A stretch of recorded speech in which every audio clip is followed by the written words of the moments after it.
plus votre tableau sera grand, plus vous allez mettre de temps à compter les occurrences de celui-ci, sauf si vous utilisez les formules proposées par le tableur Excel 2010.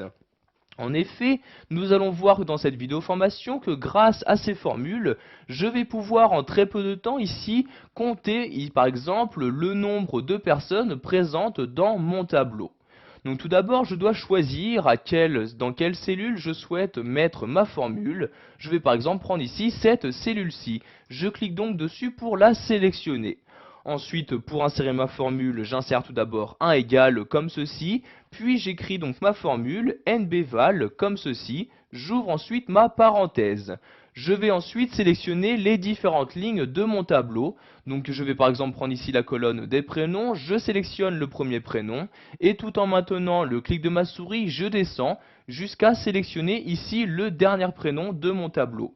Donc je descends ici tout en bas, donc vous voyez ici jusqu'à la cellule A21, je ferme ensuite la parenthèse et j'appuie sur la touche Entrée de mon clavier.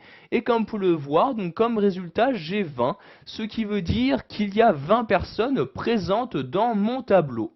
Donc vous pouvez effectuer cette même manipulation mais en ajoutant une condition. Si par exemple ici vous souhaitez savoir très rapidement combien de personnes habitent à Paris, donc je coche ici, je clique sur cette cellule-ci, j'insère un égal, et cette fois-ci je vais utiliser une autre formule, donc la formule nb.si comme ceci. Ensuite j'ouvre ma parenthèse, donc je choisis ici ma plage, donc je vais prendre ici donc les départements.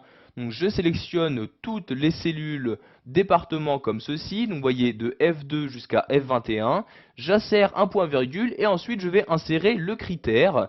Donc ici je mets des guillemets et je vais mettre Paris comme critère, donc ceci va m'afficher donc toutes les personnes habitant à Paris. Donc je ferme les guillemets, je ferme la parenthèse et j'appuie sur la touche Entrée de mon clavier. Et voyez, donc j'ai pu savoir également en très peu de temps qu'il y a ici dans mon tableau 6 personnes habitant à Paris. Voilà, nous avons vu dans cette vidéo formation comment décompter les occurrences d'un tableau en utilisant les formules d'Excel 2010.